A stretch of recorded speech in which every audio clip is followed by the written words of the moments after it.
नमस्कार, मैं सचिन दीक्षित। आप देख रहे हैं एशियन न्यूज। चुनावी माहौल चल रहा है, लेकिन चुनावी माहौल के बीच में चुनाव का माहौल कैसा है, आइए हम थोड़ा इस पर विस्तार से चर्चा करते हैं और जानते हैं कि शहर में इस समय शहर का माहौल कैसा है, चुनाव के बारे में क्या सोच रहे हैं और जो सोच रहे हैं उसके पीछे का कारण क्या है और उसका आने वाले इलेक्शन में असर कैसे होगा। आइए ठीक समझते हैं और जानते हैं कि चुनावी माहौल आखिर चल क्या रहा है। चुनावी माहौल के बीच में चर्चा किस बात की है, चलिए थोड़ा समझते हैं। सबसे पहले चर्चा है इस समय दल बदलने की। तो दल कौन बदल रहा है? दल तीन प्रमुख कारणों की वजह से एक पार्टी से दूसरे पार्टी में व्यक्ति आ रहा है। सबसे पहला कारण, उन्हें टिकट चाहिए। टिकट इसलिए चाहिए क्योंकि वो नगर सेवक बनना चाहते हैं। वो अपने प्रभाग समिति में मजबूत होकर उस दल में जाकर, जिस दल की सत्ता है उसमें जाकर टिकट मांगेंगे। तो आदि माहौल जो पीछे तरफ रहा, मतलब ईवीएम आदि तरह के आरोप जो प्रत्यारोप लगे कि भाजपा में जो कोई जाएगा वो जीत कर आएगा, इस तरह की जो वातावरण बना है, इस आधार पर जिनको लगता है कि उनकी नैया की खवैया डूबने वाली है, या लगता है कि वो नगर सेवक इस बार के चुनाव में इस दल में रहकर तो इसलिए नहीं बन सकते क्योंकि उनका रिपोर्ट कार्ड ठीक नहीं है, ऐसे में सबसे पहले दल छोड़ने वालों की संख्या इनकी भी होती है, और खासकर उन्हें जब कोई और मॉनिटर कर रहा हो। दूसरा एक कारण ये भी बताया जा रहा है, जो जनता के बीच में चर्चा है, ऐसे लोग भी दल छोड़ने का इंतजार कर रहे हैं या इंतजार कर रहे थे कि इच्छुक उम्मीदवारों के रूप में जो उन्होंने 5 वर्ष का प्रशासनिक कार्यकाल देखा, समझा, जाना और एक यात्रा निकाली, यानी 5 वर्ष 6 वर्ष की एक यात्रा निकाली कि मुझे टिकट मिलेगी, मैं नगर सेवक बनूंगा, लेकिन उन्हें अभी से ग्रीन सिग्नल बहुजन विकास अघाड़ी की तरफ से नहीं मिला। ऐसे में वो 23 तारीख से पहले ही दल छोड़कर चले गए कि वो जानते थे यहाँ रहने से उन्हें टिकट नहीं मिलने वाला, कारण कि उन पर तंगती तलवार, उनके कामकाज, उनके बहुत सारी चीजें। ऐसे में सब कुछ देखकर उन्हें टिकट जब नहीं मिलता दिख रहा है तो वो पार्टी छोड़कर चले गए। तीसरा प्रमुख कारण क्या है? वो कारण है कुछ लोगों का ये कहना कि अब इस दल में कुछ बचा नहीं। कुछ लोगों का ये कहना है कि अब इस दल में हितेंद्र ठाकुर का अस्तित्व समाप्त करना है। ऐसे में इस बात को अपना लक्ष्य बनाकर अब पार्टी छोड़कर एक दूसरे पार्टी में जा रहे हैं। ये भी मान रहे हैं कि केंद्र में बीजेपी है, राज्य में बीजेपी है, जिले में बीजेपी है और खासकर उनके एमएलए भी हैं। ऐसे में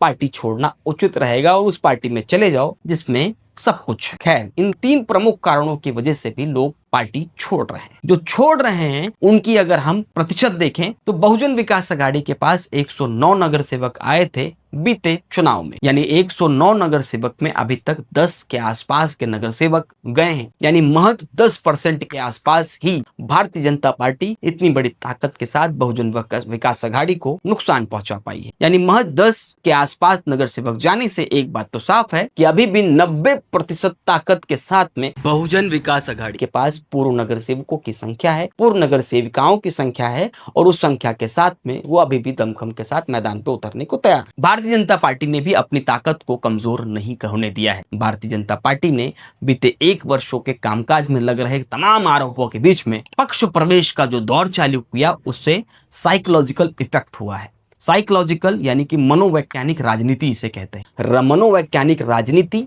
में क्या होता है, यदि आप सुबह आपके लगातार छोटा कार्यकर्ता का मतलब ये कि जो सुबह शाम व्यापार के निकलता है, काम के निकलता है, लेकिन दिन भर में या हफ्ते में एक बार कहता है कि मैं बहुजन विकास अघाड़ी का कार्यकर्ता हूं या भारतीय जनता पार्टी का कार्यकर्ता, लेकिन वो अगले ही चुनाव के ऐन मौके पर किसी और दल में जाता है, कहा जाता है कि बहुजन विकास अघाड़ी को या भारतीय जनता पार्टी को बड़ा झटका लगा क्योंकि वो बहुजन विकास अघाड़ी का था और चुनाव के ऐन मौके पर गया है। ऐसे में किसी भी पार्टी से, एक पार्टी से दूसरे पार्टी में कोई भी कार्यकर्ता जाता है तो झटका शब्द देना लाजमी है। इससे माहौल तैयार होता है। अब एक गया, फिर दूसरा गया, फिर तीसरा गया, इनके जाने की एक पीरियड था, यानी कोई मंगलवार को जा रहा है, कोई बुधवार को जा रहा है, तो कोई 1 हफ्ते बाद जा रहा है, यानी 3 दिन 4 दिन बीतता है तो तीसरा तैयार हो जाता है। फिर 1 हफ्ता बीतता है तो महीने में अगर 4 पक्ष प्रवेश हुए तो चारों पक्ष प्रवेश की एक चर्चा होती है। ऐसे में मनोवैज्ञानिक प्रभाव पड़ता है। इसे साइकोलॉजिकल पॉलिटिक्स भी कहते हैं। आप उसमें असर डालने में कामयाब होते हैं और उसका असर चर्चा में तब्दील होता है। यानी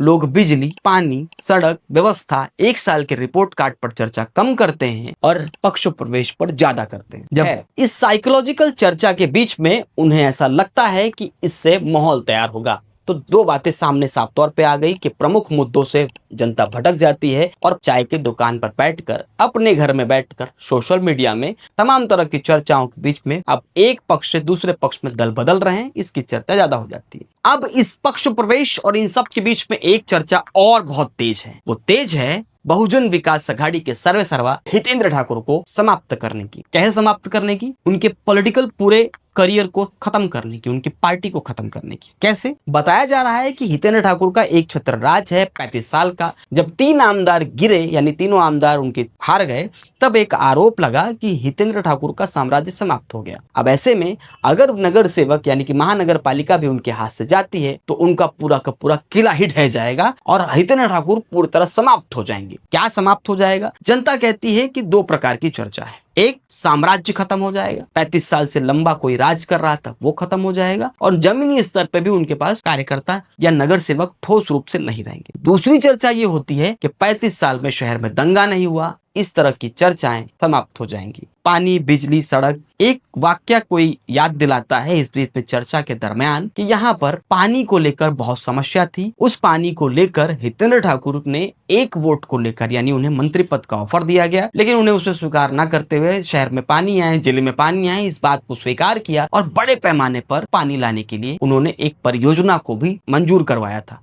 वो इम्प्लीमेंट हो गया और शहर में पानी की समस्या अब लगभग समाप्त हो चुकी है। ऐसे में इस बात को भी खतरा है अगर हितेंद्र ठाकुर की ये महानगर पालिका उनके हाथ से चली जाती है। इस बात की चर्चा आम जनता में ये भी चर्चा है कि गणपति बप्पा के आने से पहले सड़कें बन जाती थी, लेकिन अब अगर बहुजन विकास अघाड़ी के हाथ में सब भविष्य में सत्ता नहीं आई तो हो सकता है ये जो इस बार हुआ खड्डे नहीं भरे गए तो ये रोटेशन में चलता रहेगा। एक बात की और चर्चा है, वो ये है कि भारतीय जनता पार्टी आएगी तो हो सकता है कि कई सारे लोग घर से बेघर हो जाए। एक ये चर्चा है और एक चर्चा है कि एक साम्राज्य को खत्म करना है। अब इन सब चीजों को भारतीय जनता पार्टी जो आएगी, नहीं आएगी तो घर कौन बचाएगा? कहा जाता है कि यहाँ पर लंबे समय से काफी लोग बाहर से आए, वो रह रहे हैं। 2011 के बाद तो यहाँ पर लोक संख्या बहुत तेजी से बढ़ी, लेकिन उन्हें आशियाना दिया गया, घर दिया गया और रोका गया। अब ऐसे में अगर उनका घर टूटने की प्रक्रिया इस 1 वर्ष में ज्यादा तादाद में बढ़ती है, और गणेश नाइक ने चूंकि